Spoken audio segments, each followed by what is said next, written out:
my mentors, my college professor and speech and debate coach, Dr. Richard Hunsaker.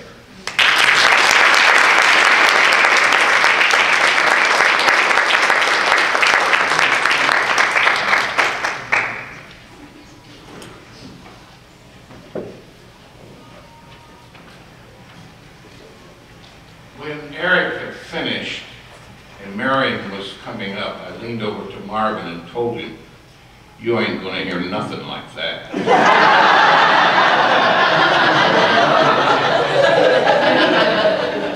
And he's not. I really do feel very honored and fortunate tonight.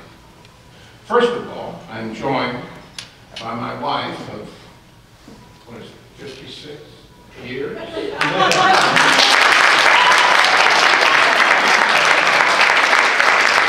Patricia, and today is a significant day for her. Her birthday is on this very date in 1935.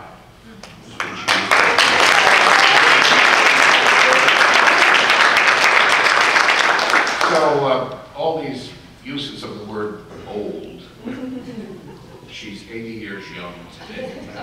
80 years young. We're going to Belleville tomorrow to celebrate.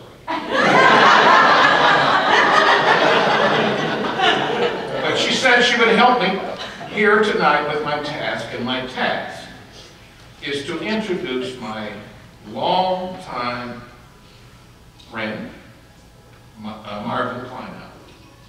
Now, Tina Wines has already told us that we are to keep our remarks short, between 3 and 5 minutes. I know you're not here to listen to a long speech, but I'm here to tell you, you better prepare for it. Oh no, it's not this one.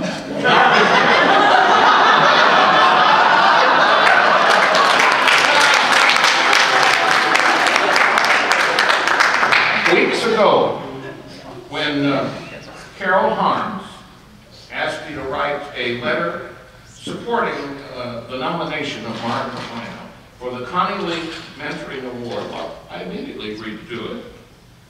After all, I've known Marvin for more than 50 years. I know a whole lot about Marvin. But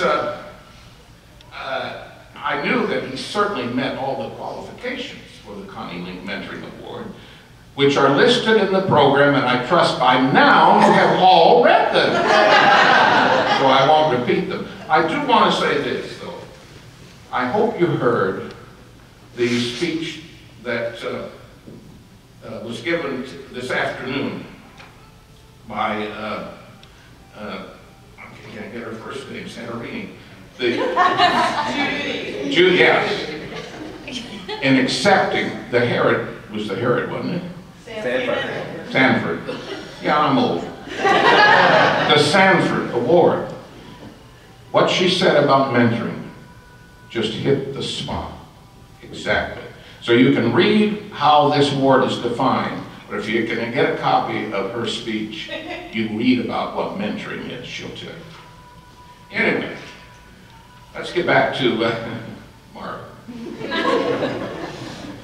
A few weeks went by, and then I got a call from Marvin. He said, "I would like for you to introduce me." That's what he said. "I would like for you to introduce me to this convention." I said, "Why?" He said, "Well, they're going to give me this mentoring award." And I said, "Oh, yeah." And he didn't know I wrote a letter for him. So I said, "Don't you think Carol Harms should do that? After all, she was the one who nominated you." He said, "No, I'm going to talk about her. I want you to do it." So I said, yes, I would, and then I began to worry. What am I going to say about Marvin? And that's clean and good. So I called our mutual friend, and known to many of you, Tom Pace. Glad to help me out. Oh, he said some things to me. Let me read to you some of the things that he said. Tom said that it was wonderful in the communication department at SIUC when Marvin was the chair. Marion, whom we all know is Marvin's better half in so many ways. Marion would, during those meetings, when Marvin was department chair, she would otherwise take hold of Marvin. Well, let me quote Tom. Here are his words. "We might have had to listen to 45 minutes of verbal pontification such as his captive church congregation must hear every Sunday." Well, I got to thinking about that, and then I recalled a question that I had asked Marvin himself. I said to him, "Marvin, what makes you speak so long when you get in front of an audience?" Nobody can say anything of any importance in less than 45 minutes.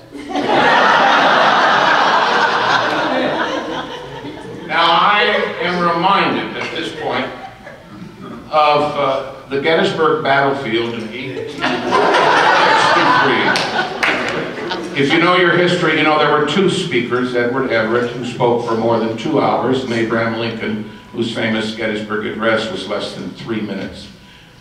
Folks, you've just heard the Lincoln portion of this. You are now about to hear the Everett speech portion of the program. Ladies and gentlemen, Dr. Marvin